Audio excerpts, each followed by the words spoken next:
Who can go to heaven? Who really can go to heaven? I'm sure all of us would want to go to heaven. Actually, sometimes I ask people, how many people want to go to heaven? You see everyone's hands go up, But I say, how many people want to go now?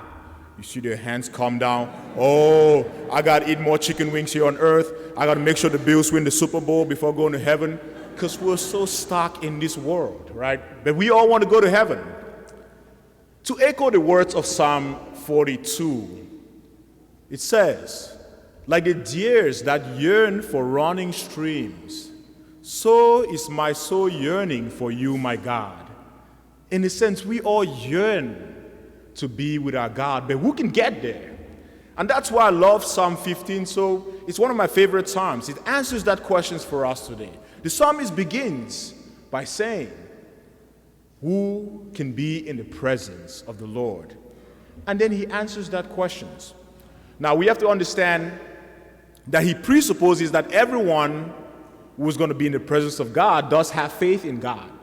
Okay, so whatever I'm going to say here, keep that in mind. First of all, he says, whoever walks blamelessly and with justice. My brother and sister, if you are that person that likes to see that people are treated in fairness and justice, heaven is made for you. Whoever speaks the truth from his heart, whoever is honest, lying gets us nowhere. Whoever is honest, my brothers and sisters, heaven is made for you. Whoever does not slander, no matter how much you hate someone, there's no point in creating stories or whatever to defame their character. Whoever does not do that, my friends, heaven is for you. Whoever does no harm to their neighbor by words or actions, if you're not hurting others, friends, heaven is for you. Whoever is not corrupt, of course, make money off innocent people or oppresses the poor, friends, heaven is for you. To summarize what the psalmist is saying, whoever walks aright with their neighbor, whoever loves their neighbor profoundly, heaven is for you. We have to realize from our second reading that from the letter of St. James, he says, pure and undefiled religion is that which cares for the widows and orphans. Quite oftentimes, our neighbors are those who are most vulnerable. We're challenged to show mercy and love to them. There's no two ways to go there. For those of us who have faith, we have to put that faith in action by loving our brothers and sisters. Now, I want you to realize that when this psalmist was talking about the person who can live in the presence of God, he did not talk about traditions. Okay, he didn't say tradition was one of the requirements. I'm not being against tradition. Of course, I'm a Catholic priest. We're all about tradition as a Catholic church. But quite oftentimes, as societies, as individuals, we create traditions that go to limit us from loving others.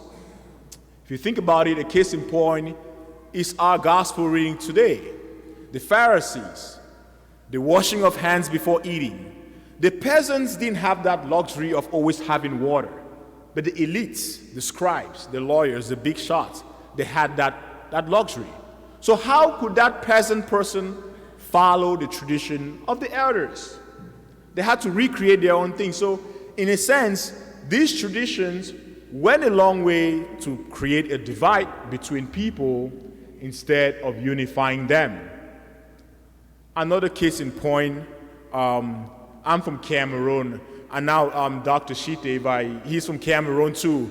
So if I'm lying, make sure you tell me after Mass, I'll go to confession. But right now I'm going to say, right, those traditions that are being created by some tribes, that they don't want people from their tribe to get married to people from other tribes. So if you go up to your parents and say, hey, I found this lovely guy, I found this lovely lady that I want to get married to, they'll be like, are you kidding me? You're not supposed to marry from their tribe. Those people have a way of thinking. They are so crazy. They're like, shut up. Okay? Traditions like that goes to create divide. We have to ask ourselves, what are those preconceived notions we have, maybe even in our families, right, in our society, at our workplace? What are those traditions of the elders that have helped us or that have limited us from loving, from showing that profound love to our neighbor? Dear friends, who can go to heaven? The answer is simple. Whoever is able to receive God's love and show it to their neighbor.